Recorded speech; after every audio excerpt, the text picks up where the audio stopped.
मनोज केसरवानी हे इचलकरंजी शहरातील यंत्रमागांमध्ये निर्माण होणारे वेस्टेज कापूस जमा करतात.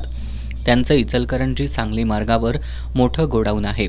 या ठिकाणी वेस्टेज कापूस गोळा करून त्याचे बंडल तयार केले जातात.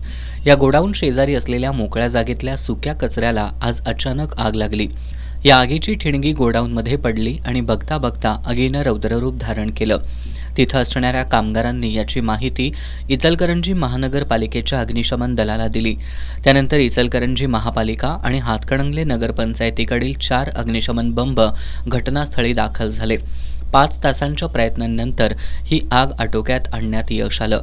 दरम्यान गोडाऊनमधील कापसाच्या सर्व 150 गाठी आगीच्या भक्ष्यस्थानी पडल्या असून केसरवानी यांचं सुमारे 40 ते 50 लाख रुपयांचं नुकसान झालंय. आठवडाभरात इचलकरंजी शहरातील कापसाच्या गोडाऊनला आग लागण्याची ही दुसरी घटना आहे. गावभाग पोलीस ठाण्यात या दुर्घटनेची नोंद झाली आहे.